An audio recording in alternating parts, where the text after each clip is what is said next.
నమస్తే మీ శ్రీలహరి అండి. ఈరోజు నేను కోడిగుడ్డు పొడి చేసుకుందాం అనుకున్నాను. 4 కోడిగుడ్లు తీసుకున్నానండి. చక్కగా 4 పచ్చిమిరకాయలు, కాసిన ఉల్లిపాయలు, కొద్దిగా వెల్లిపాయ చక్క కొట్టేసి మూకుడు పెట్టేసుకొని ఆయిల్ వేసి ఆయిల్ కాగిన తర్వాత ఉల్లిపాయ ముక్కలు, పచ్చిమిరకాయ ముక్కలు, వెల్లిపాయ జీలకర్ర కలిపేసి తాలింపు చేసేస్తున్నానండి. ఈ తాలింపు వేగిన తర్వాత మనం పసుపు ఉప్పు కారం వేసిన తర్వాత కోడిగుడ్లు పోసుకుందామండి. ఇది చక్కగా వేగుతున్నాయండి.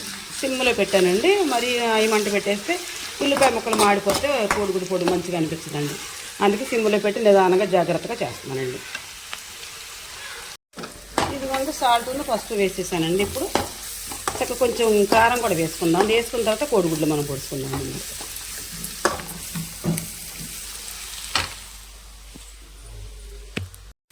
ఇదిగోండి కారం కూడా వేసానండి.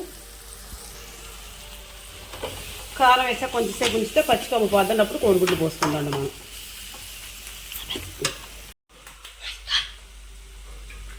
ఇది ఒక కోడిగుడ్డు పోసేస్తున్నానండి. ఇందులో కూర్చొని టీ ఇస్తాను. అదిగోండి కోడిగుడ్లు పోస్తే చక్కగా వీటికి పోస్తే మనం మగ్గనిచ్చుకుందాం.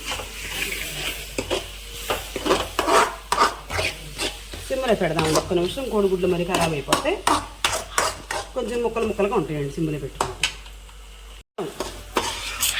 ఇదిగో పోసారా? ఇదిగోండి ఈ విధంగా కోడిగుడ్లు పోసాను. ఇది ఒక పావు గంట సేపు దీన్ని చక్కగా సిమ్లో పెట్టుకుని ఉంచుకుంటే కోడిగుడ్డు ముక్కలు అవుతుందండి. ఇదిగోండి చక్కగా 4 కోడిగుడ్లతో 4 ఉల్లిపాయలతో కోడిగుడ్డు పొడి చేస్తానండి. కొంచెం వేసానా వేరేదానికి కొంచెం సువాసన దయ్యాలు కూడా వేసానండి.